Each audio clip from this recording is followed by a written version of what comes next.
अगर वो उस टाइम दबदबा रहा वो मिथिला अक्षर का था और क्या तिरुपति को मिथिला अक्षर का था और मिथिला अक्षर और वो जो बंगाली और आसानी ये एक ही कैटेगरी का रहते हैं, दोनों मिलता है। और आगे चल के फिर वो मलयालम आ गया, फिर वो क्या है तमिल आ गया, कन्नड़ आ गया। कन्नड़ में और एक है मोड़ी, उसको मोड़ी लिपि कहते हैं। मोड़ी यहाँ चला, महाराष्ट्र में चला। महाराष्ट्र में अपना लिपि है नहीं, महाराष्ट्र में अपना लिपि नहीं है।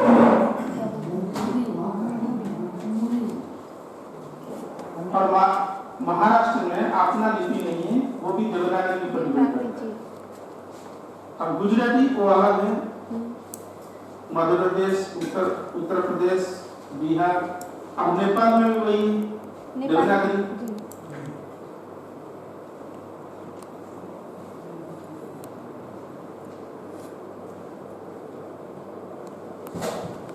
हिंदी हो गई, संस्कृत हो गई, पाली हो गई, प्राकृत हो गई, और कौन सा है पंजाब हो गई। पंजाब का अपना लिपि नहीं है, गुरुमुखी है। गुजराती अपना लिपि है, गुजराती एक वो है ना जो झारखंड में जो ये सब बोलता है वो सांताली तो अब बना, सांताली तो अब लोकल है। सांताली तो वो बोली है जी। अभी उसका लिपि शायद 4-5 साल उसको डेवलप किया गया है। जी। सांताली हाँ लिपि है उसमें अभी वर्तमान हाँ सांताली।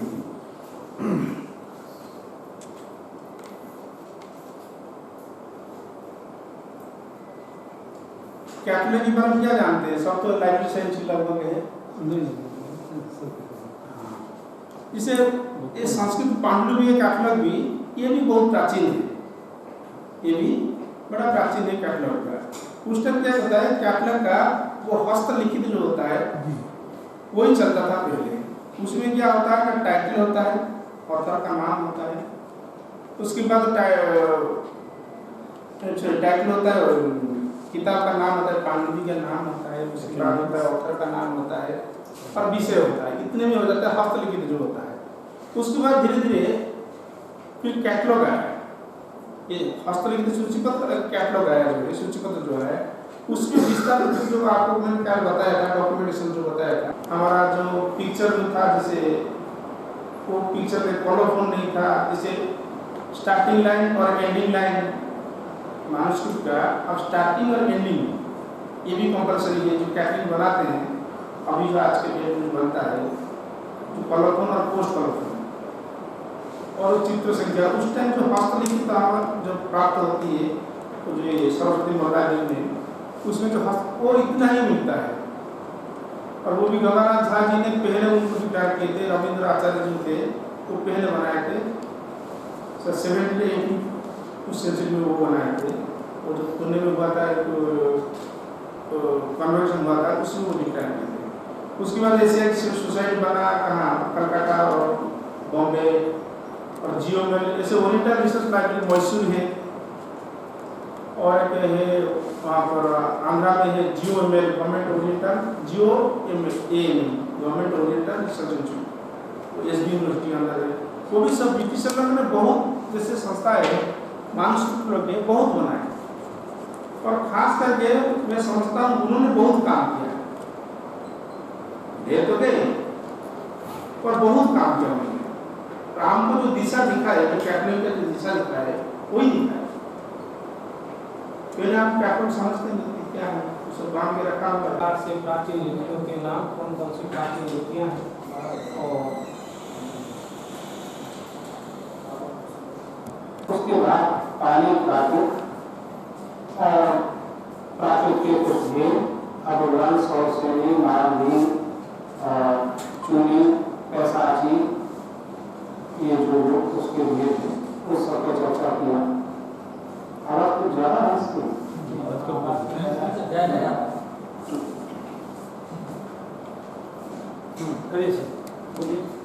हेलो, अभी थोड़ा ज़्यादा जी। हाँ हेलो, ठीक है, ठीक सुनाई दे रहा है ना आप सबको? जी ठीक है। तो अब हमने जो सुबह में पढ़ा था उसको एक साथ हम कनेक्ट करने की बात चल रही थी कि इनको जोड़ेंगे और फिर हम ब्राह्मी लिखेंगे। तो जो है मैं फिर से एक बार उसको लिख रहा हूँ, आप लोगों को दिखाई दे रहा है यहाँ से पहले यही ऐसा इसके हम यहाँ एक तरफ कुछ भाषाओं को लिखेंगे, एक तरफ लिपियों को लिखेंगे और उनका क्या कनेक्शन है, किस भाषा का कौन सी लिपि के साथ कनेक्शन है उस पर हम चर्चा करेंगे। तो आपने कहा कि सबसे प्राचीन, हमने जब भाषा पूछा तो हमने सबसे पहले संस्कृत नाम लिखाया, हम संस्कृत लिख लेते हैं। उसके बाद बोलते जाइए आप लोग प्राकृत, ठीक है, पाली प्राकृत दोनों एक ही समय के हैं, ईसा पूर्व 6वीं शताब्दी, ठीक है। वैसे प्राकृत का थोड़ा अगर और जाए तो पाली से थोड़ा सा पूर्व का जा सकते हैं, क्योंकि प्राकृत जो है जैनों की भाषा है और जैन तीर्थंकरों से ये जो है भाषा का चलन है। और तीर्थंकर परंपरा को देखें तो जब आदिनाथ के पास की परंपरा में जाते हैं तो आदिनाथ जो है भगवान बुद्ध से बहुत पहले हुए, जो प्रथम तीर्थंकर थे। और भगवान बुद्ध हुए हैं भगवान महावीर के समय में, भगवान महावीर 24वें तीर्थंकर थे, 24वें तीर्थंकर थे। उस हिसाब से हम थोड़ा सा प्राकृत को और ऊपर जो है पाली से ऊपर लिख सकते हैं, ठीक है। पाली और उसके बाद हिंदी और लिखेंगे तो जी आप ग्रंथ या मागधी या वो सब नहीं, वो सब प्राकृत के ही अनुसार है, उसको उसी में समावेश कर लें जी। हिंदी हिंदी लिखने से एक जी देखता रहते हैं, हिंदी जब आप लिख रहे होते हैं तो वहाँ पर नव भारतीय भाषाएं लिखते हैं, मैथिली, अंगिका, मगही, हाँ मैथिल और की मात्रा दीजिए, मैथिली मगही, अंगिका जी, उनको इसी मैथिली ग्रुप में ही रख मैथिली में ही वो सब जी, बिहार की जितनी भाषा है मैथिली ग्रुप में। और जी हाँ, ब्रज भाषा भी लिख लीजिए। वैसे गुजराती लिखना चाहूँगा और एक मराठी और एक नेपाली भी यहाँ लिखूंगा। आप कहेंगे नेपाली क्यों लिख रहे हैं?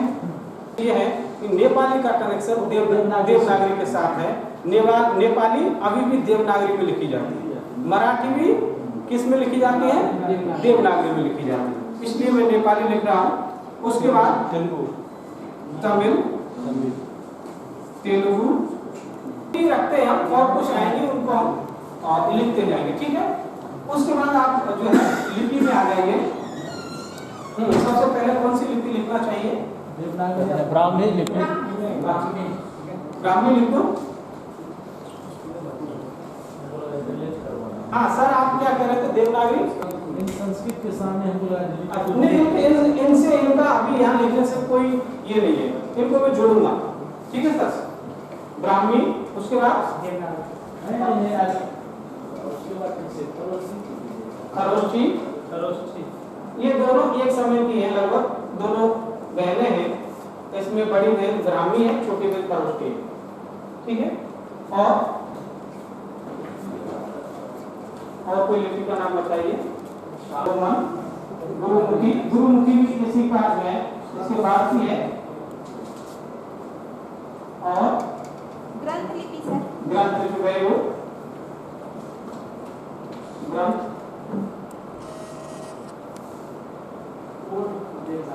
हाँ प्राचीन देवनागरी, या तो उसको प्राचीन नागरी भी नाम बोलते हैं, है ना।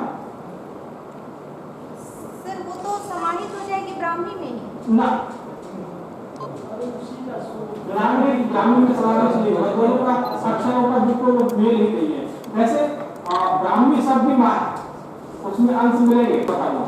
ब्राह्मी से वो अक्षर कैसे नागरी में आया ये भी बताऊंगा। हाँ,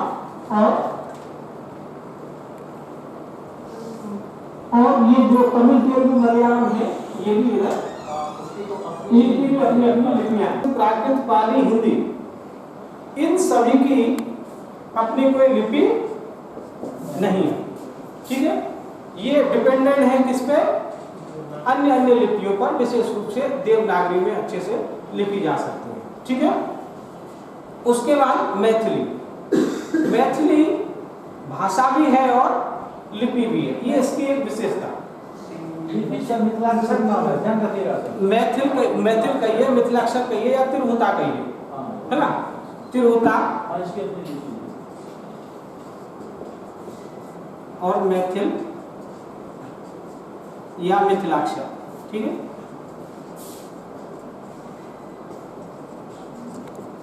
तो मैथिल लिपि भी है, भाषा भी है, एक विशेषता इस लिपि की है। ठीक है। उसके लिपि क्या है? गुजराती भाषा भी है और लिपि भी है। ठीक है। मराठी भाषा है लेकिन लिपि इसकी देवनागरी। जिस प्रकार से नेपाली की भी जो है देवनागरी, नेपाली देवनागरी में लिखी जाती है। नेपाल में एक नेवारी लिपि भी चलती है, लेकिन वो थोड़ा अलग है। ठीक है। फिर आया हाँ नेवारी लिपि है।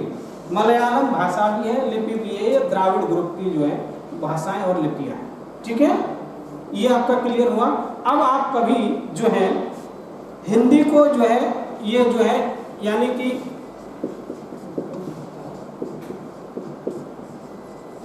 ये लिखा मैं जाता हूं, ये कौन सी लिपि में लिखा है? तो आप कहेंगे देवनागरी में नागे हैं, उस समय लिखे गए होंगे। संभावना है कि बौद्धों का जो त्रिपिटक है, सूत्र पिटक, विनय पिटक और अभिधर्म पिटक जो है वो शायद ब्राह्मी में लिखे गए होंगे। और कभी कोई स्तूप, जब कोई किसी कारण से कोई स्तूप गिरेगा या कभी उसकी खुदाई होगी बौद्ध स्तूपों में, क्या है उस समय त्रिपिटकों को लिखवा करके जो है रख दिया। तो ताम्रपत्रों पर ऐसा बहुत जगह उल्लेख मिलता है। गौरीशंकर धीराचंद ओझा जी ने भी अपनी पुस्तक भारतीय प्राचीन लिपिमाला, ये लिख लीजिए पुस्तक का नाम। आपकी लाइब्रेरी में हो तो देखिएगा, नहीं हो तो आप नेट पे सर्च कीजिएगा।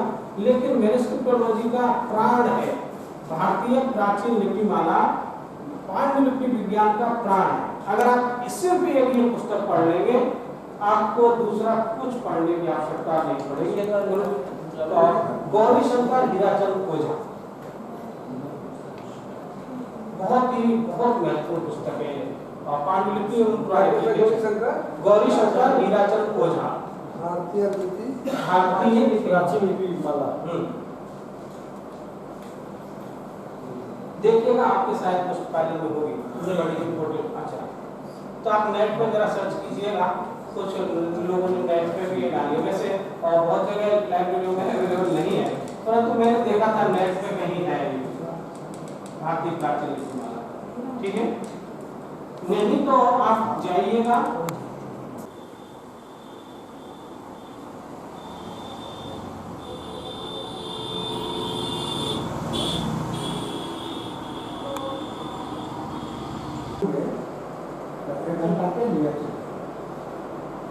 दो शब्द बने के वाला है बोलिए।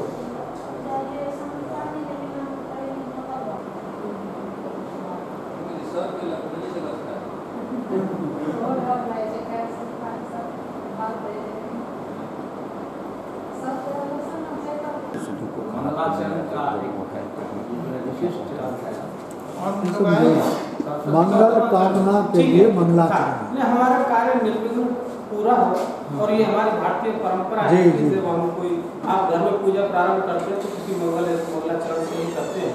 गौरी गणेश की स्थापना, गणेश से हम लोग स्टार्ट करते हैं। हाँ, वही मंगलाचरण है। हाँ, तो ये दरअसल संस्कृत वाली लोग की ज्यादा परंपरा है। हाँ, इस बार में थोड़ा हो सकता है इसमें नया लगता है। तो हम लोग शुरू करेंगे। हम लोग थोड़ा ये आप समरी आपका तैयार है? जो मुझे दिशा में पांडुलिपि विज्ञान और पांडुलिपि विज्ञान एवं लिपि विज्ञान के 21 दिवसीय कार्यशाला में डॉक्टर उत्तम सिंह जी रिसोर्स पर्सन के रूप में पांडुलिपि विज्ञान और पुरालिपि विज्ञान शीर्षक पर सार्वजनिक व्याख्यान दिया। उन्होंने सर्वप्रथम लिपि किसे कहते हैं तो व्याख्यायित करते हुए कहा कि ऐसा हस्तलिखित दस्तावेज जो 75 वर्ष पुराना हो और जिसका दार्शनिक, सामाजिक एवं वैज्ञानिक महत्व। ऐसा उन्होंने NNM के आधार पर कहा। उन्होंने पांडुलिपि शब्द को व्याख्यायित करते हुए कहा कि पांडुलिपि दो शब्दों के योग से बना है। पांडु और लिपि। पांडु शब्द का अर्थ होता है पीला रंग एवं हाथ। पांडु उसका जो है शब्द क्रम जो कैसे विकास क्रम में आया, कैसे अभी जो है पांडु पानी हाथ। लिपि लिपि धातु लिप धातु से आया है। इसका अर्थ है लिपना एवं लेपन। दूसरे शब्दों में आंगन का लिपना या दीवारों पर लेपन के माध्यम से संकेत देना ही लिपि। अब पुनः उन्होंने पूरा लिपि को भी वैज्ञानिक रूप से अर्थ करते हुए कहा कि पूरा और एवं लिपि। पूरा का अर्थ होता है पौराणिक, प्राचीन, प्राक, पाठ अर्थात प्राचीन लिपि। भारत के अन्य प्रांत और करते हैं अभी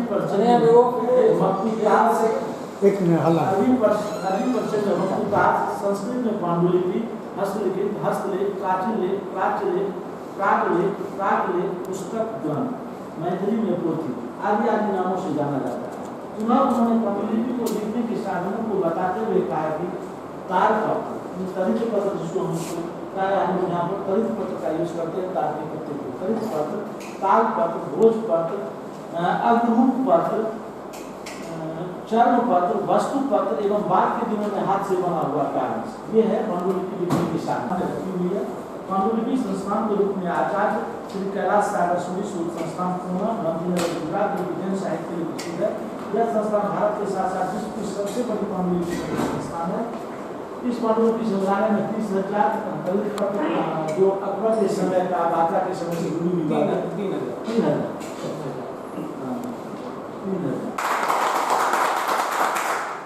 देखिए आपके एक से कितनी जो है आवाज आई।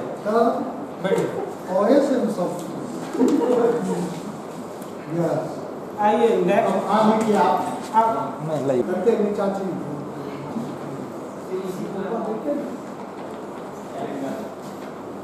क्या लिखा है?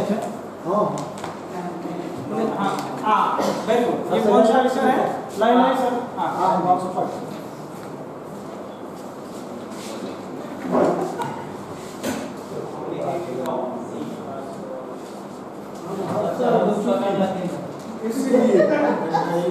देखिए मैं यही चाहता हूँ लिखने वालों की जो है ऐसे लाइन लगी हो, एक के बाद एक आप लोग जो है आकर के बोर्ड पे पूरा ये वर्कशॉप का मतलब ये है।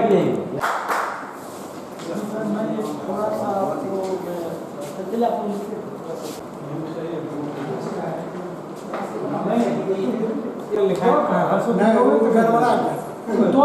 पहुंच गया।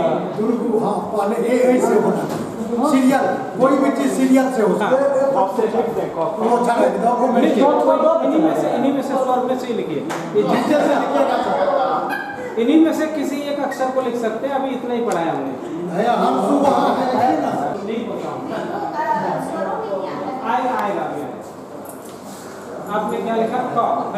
ठीक है, हो गया। हम आगे का और इसमें एक उकार की मात्रा लगा दी तो ये हो गया आपका दीर्घ उ। ठीक है, ऐसे करके आप अपना काम चलाने लायक जो है दीर्घ उकार लिख सकते हैं। ठीक है, उसके बाद ये हमारा नहीं हुआ था ना। हाँ, उसी समय लाइट चली गई थी। तो ये जो है ऐसा ट्रायंगल है ऐसा। ठीक है, लेकिन कभी कभी ये सिर्फ इधर में होकर के इधर में ऐसे भी होता है। ठीक है, कभी ऐसा तो कभी ये ऐसा थोड़ा घूमता है।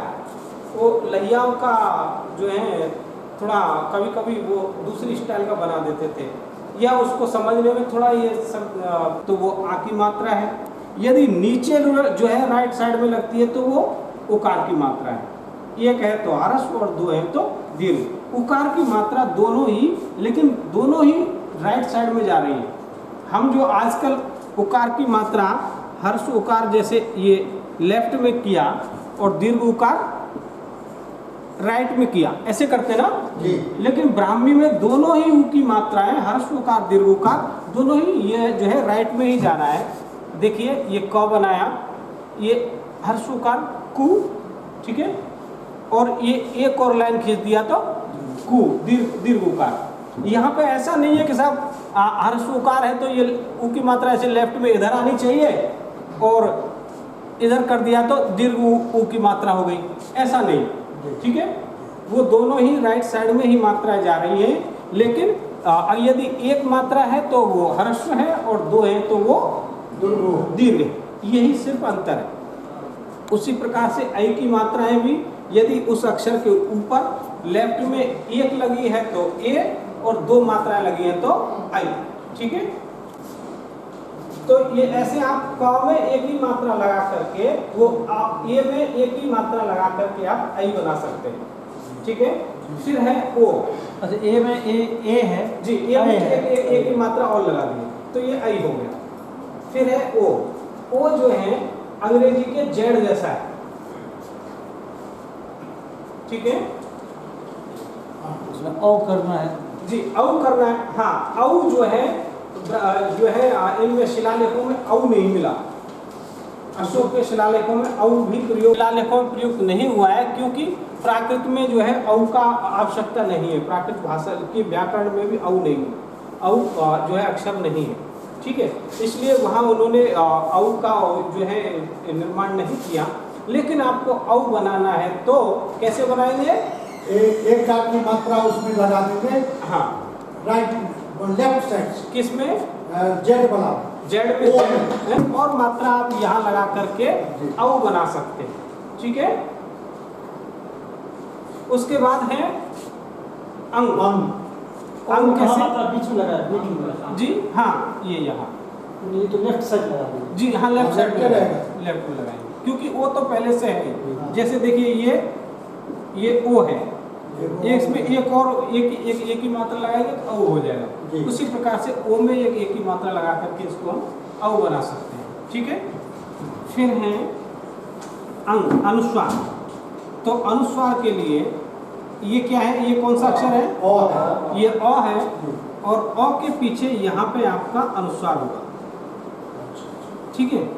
अर्थात ब्राह्मी लिपि में अनुस्वार उस अक्षर के पीछे लगता है, उस अक्षर के सर पे ना लगा करके, जो अभी हम देवनागरी में जो कि शिरोरेखा के ऊपर लगाते हैं, उस समय परंपरा थी उस अक्षर के पीछे लगाने की।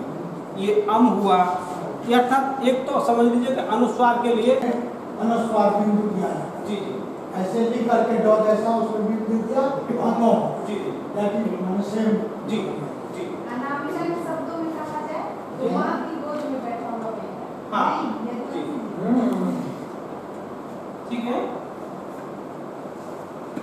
तो अनुस्वार देख लिया। विसर्ग के लिए भी वही चिन्ह प्रयुक्त हुआ है जो हम आजकल संस्कृत में प्रयोग कर रहे हैं। यदि और लिखना है तो ये अ बनाया और ये हो गया आपका विसर्ग, वो भी अक्षर के पीछे लगे, ठीक है। ये अंग अ। अब एक चीज आप जो बोल रहे थे रिकार, तो चार हर्षी का की मात्रा ऋषि है, सर, वो हर्षी का की मात्रा देना जी जी, ऊपर से होता है। हाँ, हर्षी का की नहीं, ये मात्रा। प्रश्न इसलिए मेरे दिमाग में आया था क्योंकि ऋग्वेद में भी जो बहुत सारे उसके श्लोक हैं उसमें कई जगह पे ऐसे री का उच्चारण से युक्त शब्द आए, आए होंगे इसलिए आए होंगे, लेकिन यहाँ पे अशोक के शिलालेखों में कहीं रिकार के लिए अलग से कोई अक्षर प्रयोग नहीं हुआ है। आपको रिकार लिखना है तो र में ई की मात्रा लगा करके ही आप री लिखेंगे, ठीक है। यदि आप कोई इन फ्यूचर कोई श्लोक को आप इसमें ब्राह्मी में लिख रहे हैं और आपके पास वो अक्षर नहीं है ब्राह्मी में, तो आप इस प्रकार से एक विकल्प ढूंढ करके उस विकल्प से अपना काम चला सकते हैं। तो ये आपके स्वर हो गए पूरे। स्वरों में कोई समस्या, कुछ पूछना है आप लोगों को? बाएं से नहीं होता, दाएं से होता है सर। हाँ, देखिए आप प्लीज, आप लोग आपस में इतना ज्यादा ये डिस्कस मत कीजिए, ठीक है, हो गया। आपको भी खाली मैं यही आंसर चाह रहा था कि एल जैसा होता है, उसमें ज्यादा मुझे उम्मीद नहीं थी कि उससे अलग बढ़ के कुछ उत्तर आएगा। तो एल जैसा जो है ऊ है, दीर्घ उकार बनाने के लिए क्या करेंगे? एल आकार का ऊ बना करके उसके नीचे एक और उकार की मात्रा को सुंदरता लाने के लिए थोड़ा यहाँ घुमाइए, थोड़ा इसको ऐसे कर दीजिए। एक्चुअली लिपि का विकास क्रम भी है। हाँ, इस ऐसे करके ये अक्षर एक सुंदर अक्षर बन जाए। ब्राह्मी वाले को ही थोड़ा सा स्वरूप चेंज करके सुंदर बना करके उसको अपने नागरिक का बना दिया। तो देखा, अब आप कह सकते हैं कि ब्राह्मी जो है भारत की अन्य लिपियों की जननी है।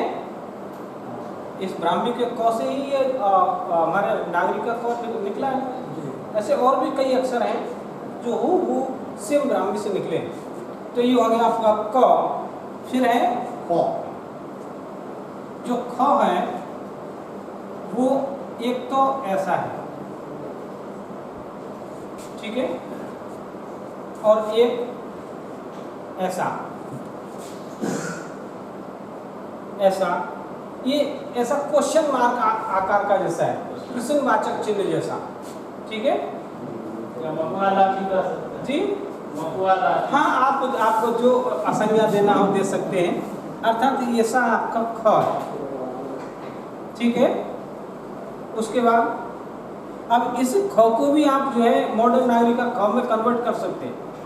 मॉडर्न नागरिक का ख कैसा है, ये हिस्सा है ना अपने ख में, ये रहा, यहाँ पे ये हिस्सा है ना, इस हिस्सा को यहाँ ले लिया, ये जो यहाँ बिंदी था उसको यहाँ ले लिया। शुरू रेखा हमारी मॉडर्न नागरिक की जो है विशेषता है, शुरू रेखा लगा दिया, हो गया ख। उसके बाद ग। ग कैसा है, उसमें ग जो है ये हो गया आपका ग। ये ग को भी आप मॉडर्न नागरिक का ग बना सकते हैं। कैसे, ये आपका ब्राह्मी का ग है ना, इस पर श्रो रेखा खींच दीजिए,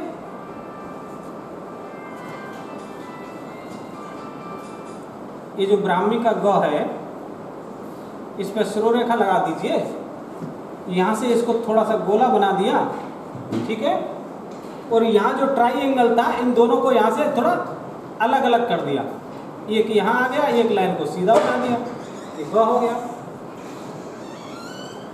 ठीक है। घ कैसा है, हाँ थोड़ा ऐसा, हाँ, और उसमें और भी कुछ है, ये हो गया आपका घ, ठीक है जी।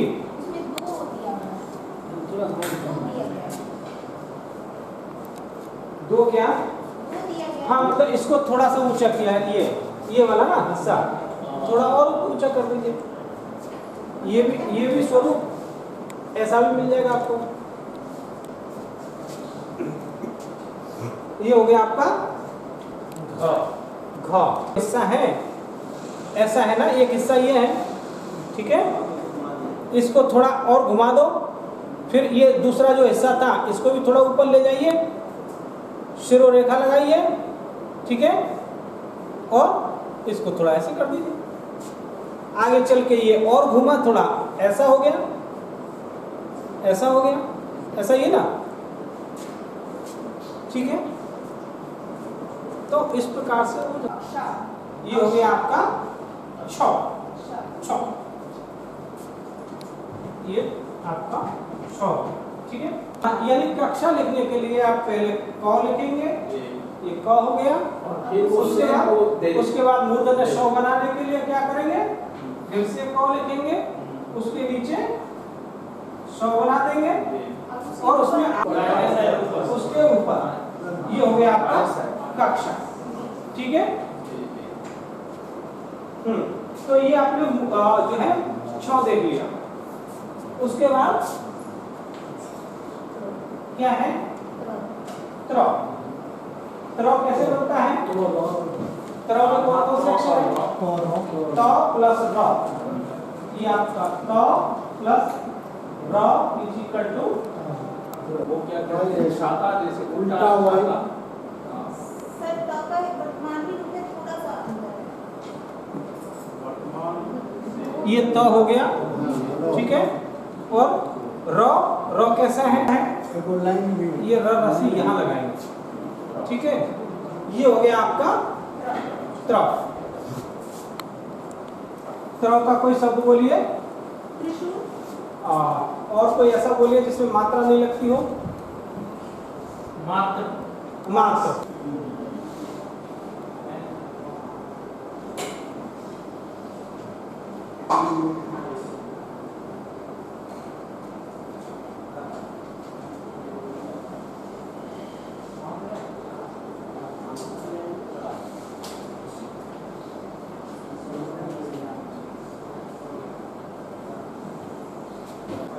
ये ठीक दीर्घ इकार है ना। ओके, दूसरा हमने दीर्घ इकार की मात्रा लगाने का क्या बताया आपको प्रयोग, ये वी जैसा, ठीक है, या फिर ऐसा, ये दोनों ही आपको ठीक हो जाएगा। हाँ हाँ, आ की मात्रा यही, इसी हिस्से को थोड़ा आ की मात्रा के रूप में प्रयोग किया, ठीक है। ये जो हिस्सा है इसी को बेस बना लिया, ठीक है। और हाँ, एक प्रकार से आप ऐसे भी बना सकते हैं, ये ठ हुआ, फिर उसमें अ की मात्रा बनाई, फिर उसमें ये ई की, यहाँ थोड़ा स्पेस ज़्यादा घेरेगा, थोड़ा स्पेस की बचत के लिए वो कभी कभी उसके ऊपर ही मात्रा ऐसे लगा देते थे, ठीक है। ये दीर्घ इकार हो गया। उसके बाद कौन सा अक्षर आएगा, ठू। ठू कैसे लिखाएंगे, ठ के नीचे ये उ की मात्रा लगा दीजिए, ये हो गया ठू, ठीक है। या फिर नीचे लगा देंगे, ये हो गया आपका ठू, ठीक है। फिर दीर्घ उकार की मात्रा कैसे लगेगी, इसमें नीचे दो लगाएंगे, ये हो गया आपका ठू। और या फिर नीचे ये, या फिर तीसरा प्रकार कैसा है, ठ बनाया और उसके नीचे ये वी जैसा लगा दिया, ये भी आपका ठू हो गया, ठीक है। उसके बाद ठे, ये ठ बनाया, इसमें एक ही मात्रा, क्योंकि एक ही मात्रा हमेशा होता है उस अक्षर के लेफ्ट साइड में, बाएं साइड में लगता है, ठीक है। ठे हो गया। फिर ठई करने के लिए दो मात्रा लगाई, ये हो गया आपका ठई। और वी आकार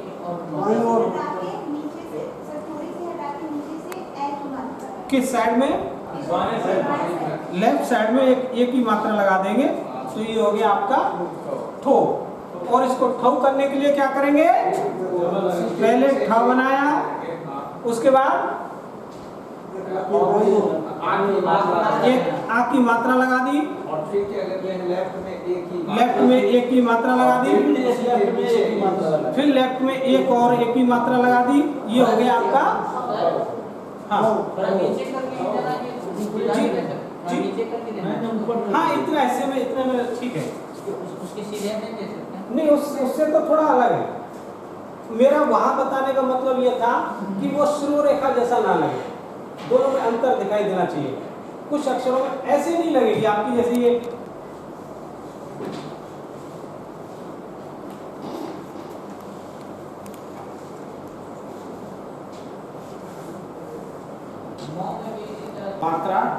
मात्रा लगाने की प्रक्रिया, ये लोग हम सीख चुके हैं।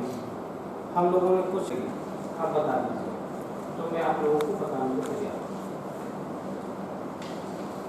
हूं। जिसमें ब्राह्मी लिपि सामान्य परिचय, ठीक है, ये हो गया। उसके बाद दूसरा वाला पेपर निकालिए, ब्राह्मी लिपि एक परिचय।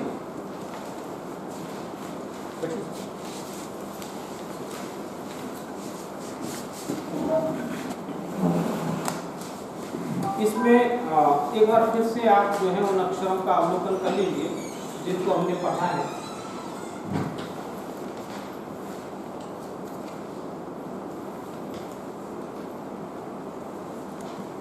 देखें, आ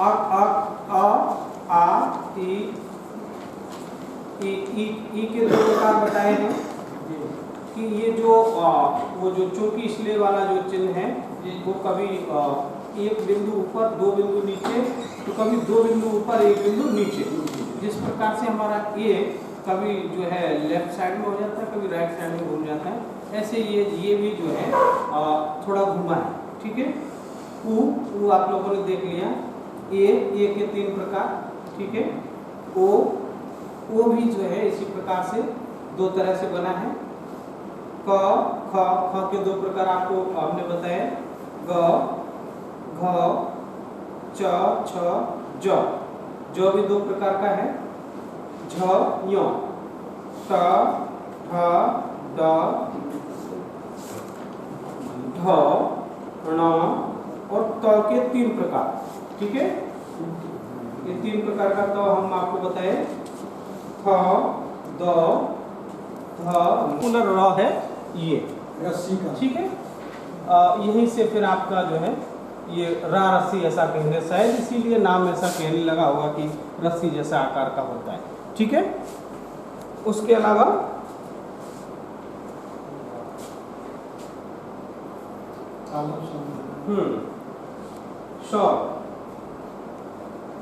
सौ के दोनों प्रकार देखें, और उसके बाद मूर्धन्य श और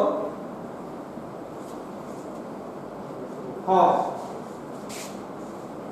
ठीक है, ह में भी मैंने आपको एक प्रकार ये बताया था कि ये ह है ना, एक सकता है। ठीक है, यदि ह में उ की मात्रा ऐसा ह होगा और उसमें उ की मात्रा लगी होगी तो कैसे होगा, कैसे लगाएंगे, यहाँ से, ये क्या हुआ, हु। और यदि दीर्घ उकार करना है तो ये और यहीं पे लगाएंगे। ठीक है, हाँ,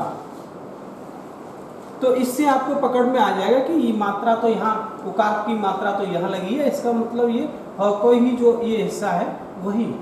यदि लिखना चाहे जी, है लिखना चाहे तो हया ऐकार है, ऐकार है, मतलब है। आप ऐसा लिखना चाहते हैं, ऐसा है ना, अनुस्वार दीजिए तो। हाँ, सबसे पहले क्या लिखेंगे हम, ह, ये आपका ह हो गया। ठीक है, इधर लगा देंगे तो जो है ऐ का मात्रा किधर, ऊपर किस कौन सी साइड में, हाँ ऐसे बोलिए, लेफ्ट साइड में ये क्या हुआ, वो तो केवल ये हुआ, हाँ, एक अब है हुआ और अनुस्वार लगाया, ये आपका आ गया है। नीचे ना सर थोड़ा सा लगाएंगे इधर वाले में, क्या अनुस्वार को, नहीं नीचे थोड़ा सा लाइन दिया है, थोड़ा सा नीचे में आएगा, ए की मात्रा को, हाँ हल्का हाँ, नीचे नहीं हल्का नीचे अगर ना लगा करके आप ऊपर से भी लगा, यहाँ से भी लगाना चाहेंगे लगा देंगे, लेकिन मैंने जो बताया आपको, यदि इसमें आ की मात्रा भी लगी हो तब आपको इसको बिल्कुल नीचे ही थोड़ा लगाना पड़ेगा। यदि यहाँ आ की मात्रा भी लगा रहे हैं तो फिर आपको ये भ्रम कर देगा। आप ए की मात्रा ये लगाइए और फिर ये क्या हो गया, क्या लिखा है, हो गया वो और ये है ऐसा औ की मात्रा होगी। ठीक है, स्पष्ट हो गया आपका सब, हो गया। उसके बाद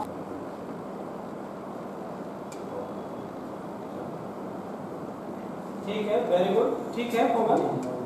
कुछ थोड़ा सा कुछ सुधार की आवश्यकता है किसी अक्षर में, जी जी किसी में